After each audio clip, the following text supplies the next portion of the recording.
asalaamaaleykum mbooloo mi ma présenté wu Oumar Waly Zoumarou, coordonnateur du grand cadre des syndicats de l'enseignement, membre du G20, qui sont également ñaari entités yoo xam ñoom ñaar ñëpp ñu ngi ci collectif ñoo lànk. Donc li suñu coordonnateur Aliou Sané wax léegi la ñuy tënk ci wolof. gannaaw bu ñu leen nuyoo ñu ne àjjuma ji passé mu doon fukki fan ak ñett ci weeru décembre dafa am xew-xew bu rëy bu fi amoon maanaam mu doon noqu ñaxtu moo xamante ne dañ ci woowoon askanu Sénégal yépp bi manifester boobu jàllee ñu daje suñu biir démb xayma li nga xamante ne moom lañ def àjjuma bi passé dañ ko xaymaa nag mën nañu wax ne mbégte mu rëy lañ ci jëlee ndax nga woote loo xamante ne askan wi yëpp la soxal askan wi yëpp wuy si la wuy si boobu liñ ci gën a marqué mooy suñu papa yi pour ñenn ñi waaye suñu maam yi pour ñeneen ñi suñu yaay yi suñu tante yi suñu mag yu jigéen yi suñu rakk yi daanaka kenn desul. ñooy liggéey ña nga fa woon ñi amul liggéey ña nga fa woon parti politique yi ña nga fa woon syndicat yi ña nga fa woon commerçant yi ña nga fa woon yéen journalistes yi sax gis naa ci ñenn ñoo xamante ne yoruñu woon caméra waaye ñu ngi woon ci dox bi. loolu day wane ne Sénégal bi ñu xam Sénégalu bañkat Sénégal bi ñu xam Sénégal bi nga xamante ne dañuy nangu lépp li nga xamante ne mënees na ko nangu waaye di lànk nag lépp li nga xam ne xel nanguwu ko Sénégal boobu moo daje woon ajjuma ji passé doon daje boo xamante ne bu kenn réere mbir li ko njëkk sabab mooy yokkute bi nga xamante ne yokk nañ ko ci njëgu courant bi yokk boobu bañ ko yokkee ñu am suñu ay naatangoo nekk doomu réew mi nekk ñoo xamante ne ci bañ lañ leen mës a xamee nekk ñi njëkk jóg di ko manifester mën nañu lim seen tur Fallou Gala Seck ci la bokk Souleymane Diokou ca la bokk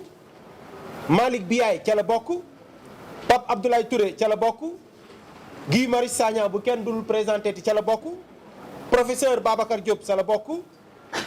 Diawo Diallo ca la bokk moom mi nga xam sax tey nañ si lay fête anniversaire am ak ki nga xamante ne mooy Ousmane Sarr ñooñu ba léegi ñu ngi ci kaso bi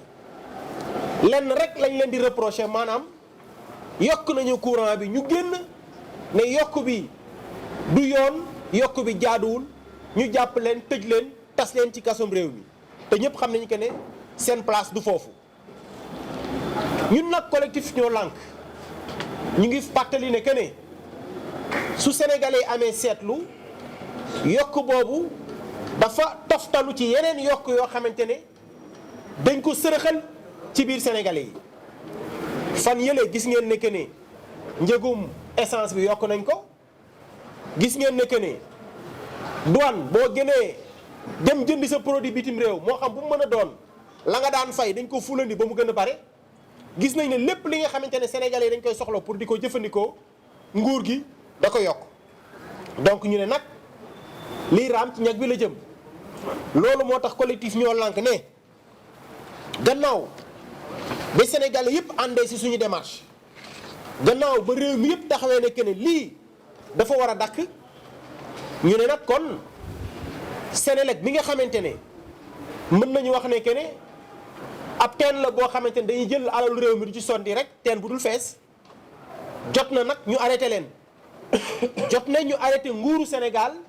ci yor wi nga xamante ne moom la ñu yore alalu askan wi jot na ñu xam ne que ne non seulement nanguwuñu ñu yokk électricité bi mais lépp li nga xamante ne dañ ko bëgg a jël pour dogal moo xam yokk dundu sénégalais la wala yokk nekkinu sénégalais la gën ko mettal ñun collectif ñoo lànk ñu ngi koy lànk ba tëdd ci naaj wi. di wax nag ginnaaw bi ñu xaymaa suñu doxu ñaxtu bi ñu def ajjuma bi passé ba ñu dégloo askan wi dañu ne nag mbir mi ndorteel bi rek ci la ñu nekk ndaxte bu fekkente ne da nga ko séq ak koo xamante ne gaynde gu tëx la te du gis faw aussi nga jël say matukaay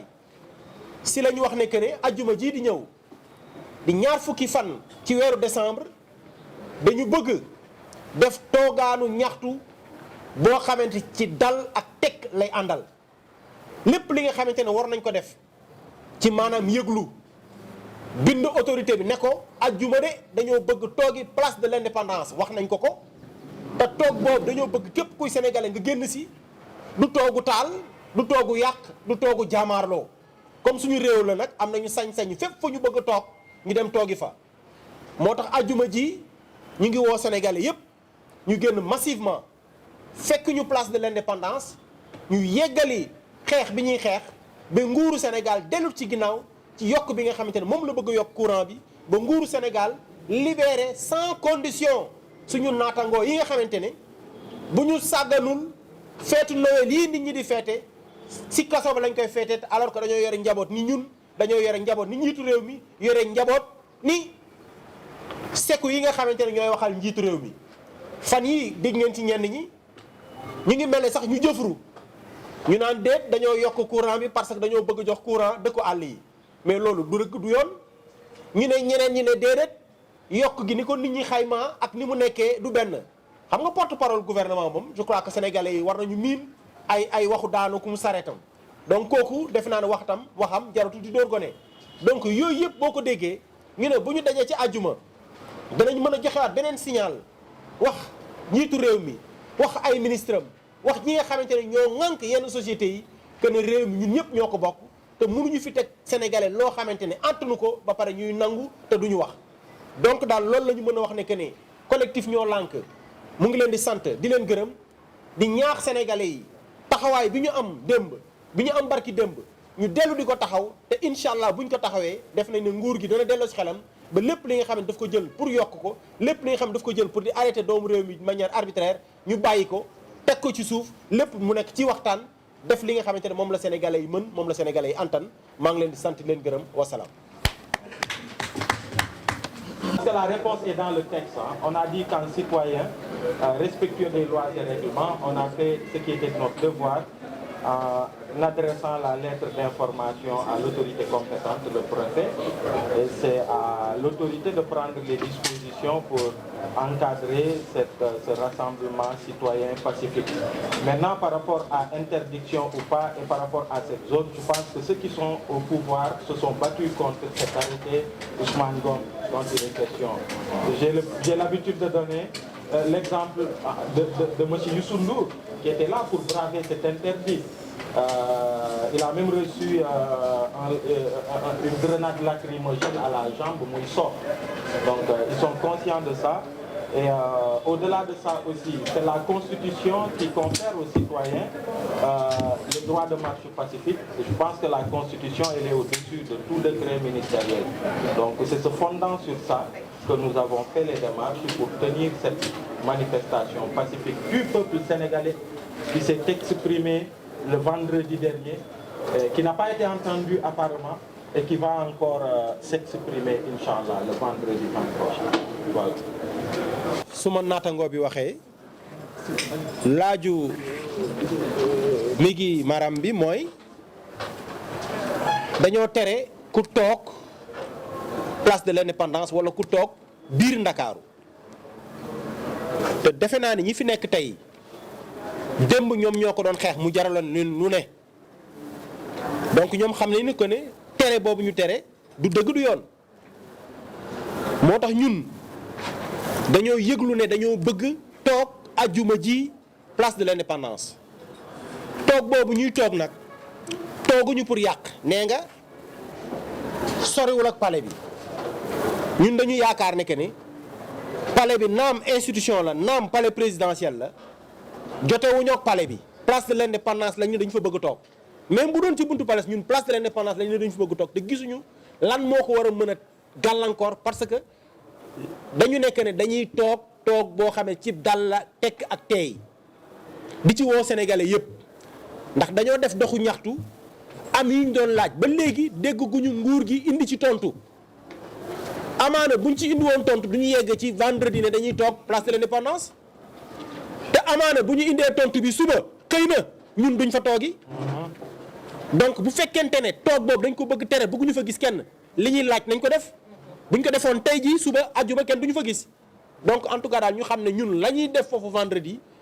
mooy yeggali xeex bi ñuy xeex ñu bàyyi suñu naatangoo yi ñu jàpp ñu wàññi njëgu courant bi ba pare lépp li nga xam si dundul sénégalais ñu woyofal ko ba sénégalais yi antan ko loolu rek mooy suñu mébét bu ci nguur gi indee tontu ñu wane ne que ne bëggul ku toog place de l'Indépendance ñu bañ faa toog waaye tant que loolu amu ci tontu dinañu xool fépp fu ñu mën a toog ba ñu dégg ñu daañu fa dem incha allahu rabbi. merci beaucoup merci beaucoup. dégg ngeen ma naan que ne Senelec teen la boo xamante ne du fees alalu réew mi ñu ngi ko ciy sotti ñun nag dañu ne jot na ñu xayma koppar yu dugg biir Senelec xam nga directeur bi passé Matar Cissé bi nga xamante ne moom lañ dénk tey ji lépp lu nga xam mbirum pétrole laak ay hydrocarbures bi ci réew mi mais moom moo fi taxawoon ne Senelec dafa produire courant boo xamante ne bëri na bëri boo xamante ne ñoom am nañ ci ay bénéfices mu dellu si ne Sénégal war na mën a sax jaay courant bitim réew boobu ak léegi matul at juróomi weer juróom benn weer mais kon loolu am na loo xam du dëgg ci biir est-ce que réew mën nañ ko yor ci ay kàcc ak i naxaate munoo ñëw tey jii nga jël alalu askan wi di ko dugal ci biir Senelec suñu alal moo koy fonctionné loo Senelec ñun ñëpp Sénégalais yëpp ay fay courant ku fayul courant dañ lay coupé gisaguma Sénégalais bu dul fay courant xanaa ñoom ministres yi ak yenn ñi nga xamante ne ay borom ndombal tànk la mais ñun ñëpp ay fay courant waa léegi kër googu bu demee ba am problème fukki milliards ak ñaar amuñu fenn fu ñu koy jëlee ñu ne nag Sénégalais yi cotiser waat ku ci nekk pour fay fukki milliards ak ñaar defe naa ni que ne kuy yalwaan boo ko saraxul mais nga bàyyi ko potam moo tax tey ñu ne jot na ñu xayma kër googu di Senelec bu fekkente ne dafa am lu ñu fa luubal ñu teg ay daan ña ko luubal bu dee ñi ko yor mënuñu ko yor ñu xool Sénégalais yi ko mën a yor ñu dénk leen ko donc ñun laaj ñu leen lu dul loolu. Pour terminer, peut-être, je voulais juste, vous avez tous pu voir que depuis que nos camarades ont été emprisonnés, pour les raisons que vous connaissez tous, kidnappés, Jacques me disait kidnappés. Tout à fait. Donc, nos frères et sœurs étudiants des différentes universités, que ce soit Gaston Berger et l'université Cheikh Anta Diop de Dakar, Ziguinchor, je veux dire, toutes les universités ont entamé des actions pacifiques de protestation contre l'emprisonnement de ses camarades, mais aussi de leur professeur, le docteur Babacar Diop, qui est un éminent professeur dont les étudiants l'attendent dans les amphithéâtres. Et aujourd'hui, il y a eu encore une manifestation des étudiants de l'université Cheikh Anta Diop de Dakar. Et il est à signaler 3 blessés, dont 2 camarades étudiants et un policier. Donc nous sommes très solidaires parce qu'ils font partie, le mouvement étudiant fait partie de nos langues. Et nous sommes très solidaires de leur lutte et on est ensemble dans cette lutte. Et Inch'Allah, vendredi prochain, vendredi 20 décembre 2019, nous serons ensemble à ce grand rassemblement pacifique à la place de l'Indépendance.